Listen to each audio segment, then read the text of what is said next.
What are the common mistakes when selling a home? Let's talk about it.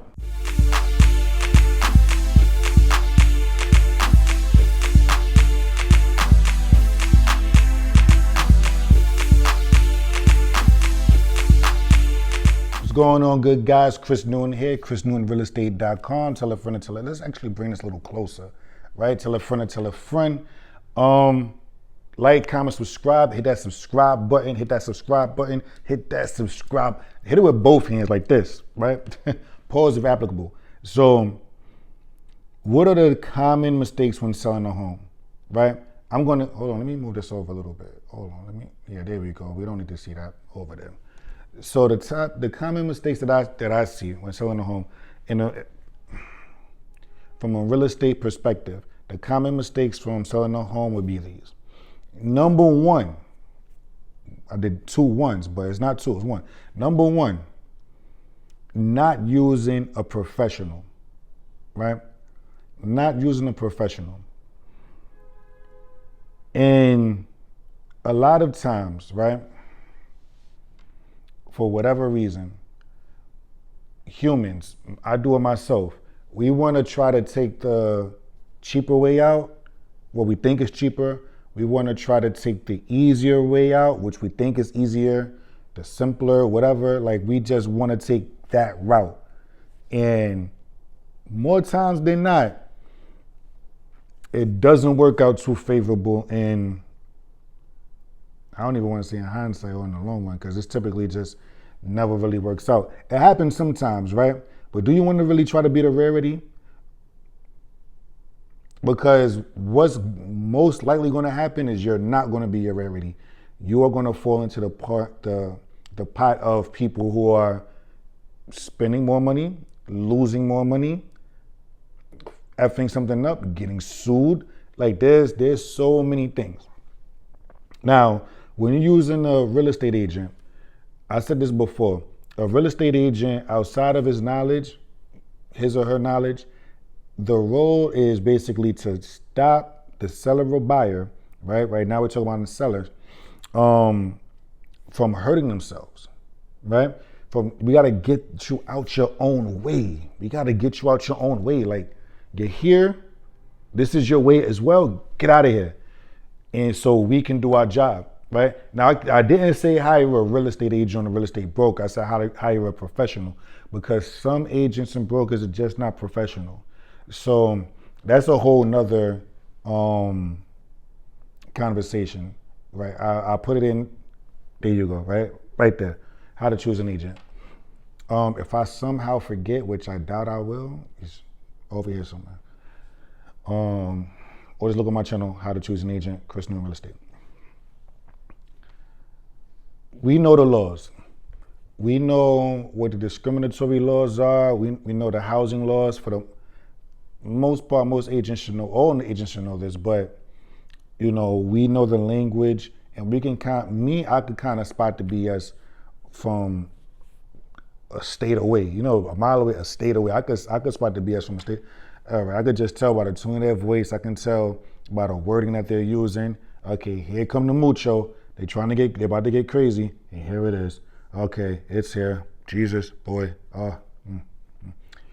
So now I know how to maneuver around that and get that up out of here. You as a seller may not know this, right? Why? It's not your job to, it's my job to.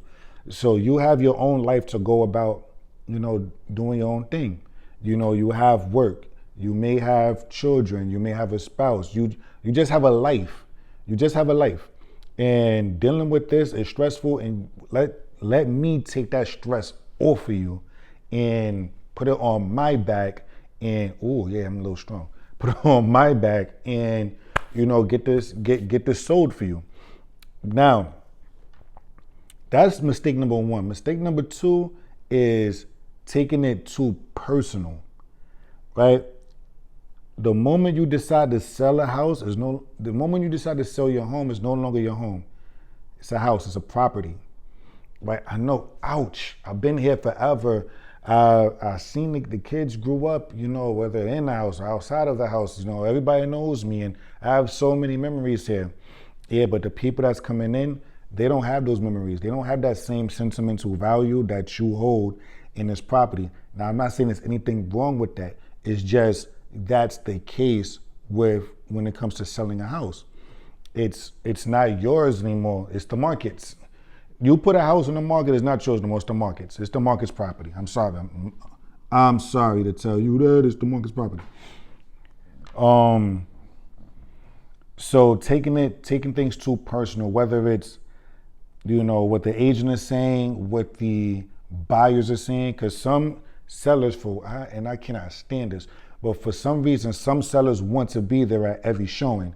Some sellers want to be there during the open houses. Some sellers just want to be involved, and that's a big issue. Why? I guess that's two kind of goes into number three. Why the buyer doesn't get the chance of enjoying it the way they want to.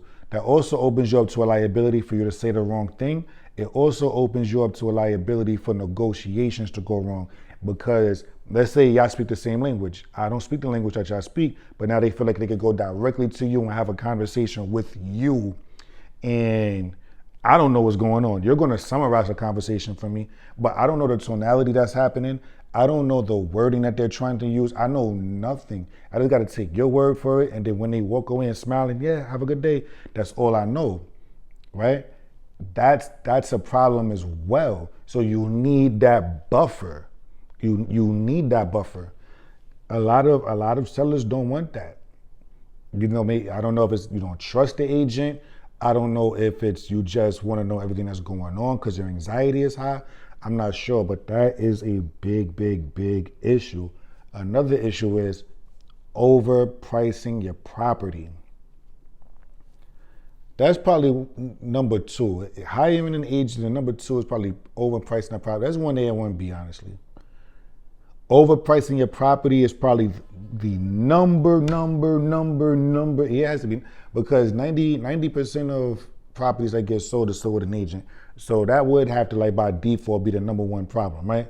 So the number one problem that I see is overpricing the property. Why? You have sentimental value there. You feel like you took care of the property. You feel like, oh, I don't need to move. I got my insurance rates was low when I refied and do. And I'm just trying to test the market. And all of that stuff it just hurts you in the long run. It's a waste of everybody's time. It's a waste of everybody's expectations. And then everybody just ends up getting mad at everybody. Why? Because we priced it too high. Now, it could be a strategy to overprice the property, but in a lot of cases, it doesn't work. It has to be done for a specific property at a specific time for a specific reason. That's it. It can't just be, well, I don't really have to, sellers will hit you with that. I don't really have to move, I don't really have to sell, but they really want to sell, but that's just like the default thing that they go to. So now it's, if I find a buyer, I find a buyer, do your job and get a buyer. My house is, another mistake is my house is nicer than theirs. Or, my neighbor sold their house for $1,200,000. I want 1.3. Why do you want 1.3? My house is just nicer. Mr. Seller, they have a pool. You don't have a pool. Their square footage is almost 50% more of the size than your house. Your property is 1,000 square feet. Theirs is 1,500 square feet. They're more updated than you. Yeah, but I have the bathroom right here, like when you walk in. So if you just wanted to use the bathroom as soon as you walk in, you could. My neighbor, Tom Hanks, he doesn't have that. You got to go all the way to the back of the house to use the bathroom. It'll be crazy. It's like, huh? Like that doesn't, no. Another thing is declutter. You have to declutter. You have to declutter the property. You have to declutter the property. If you don't, the buyers that come in, they will not be able to understand or visualize what it is that they need to do or should do with the property. That's why staging is so important, because the imagination what is it? The imagination don't be imagining. So these are like the top mistakes sellers make when selling their property. There's other strategies I can get into, but call me and we can talk about everything when I'm sitting down across the table from you. All right. But yeah, those are the most common mistakes when selling a home, right? When selling a home. It'll be overpricing, choosing the wrong agent, not calling me first and foremost, overpricing the property, and just doing silly stuff. Just doing silly stuff like, you don't need to take professional photos. Take it with your phone. Just click right here and click right here, and I got great lighting. You could just. It's like, no, it doesn't. Oh, we have photos from last time. From the last time we had photos, and yeah, but they took pictures off their iPhone 3.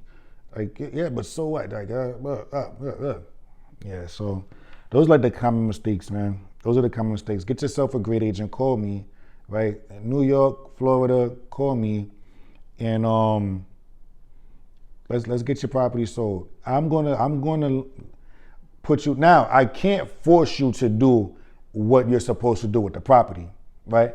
I can give you the information, and what you do with it is on you. However, I will definitely guide you to where you need to be to sell this property. Ooh, you see what I did right there? All right, like, comment, subscribe. Smash that subscribe button, smash that like button, tell a friend, tell a friend, tell a friend, share this. Somebody that needs this information, and let me know how I can help you. Chris Newton Real Estate, over and out.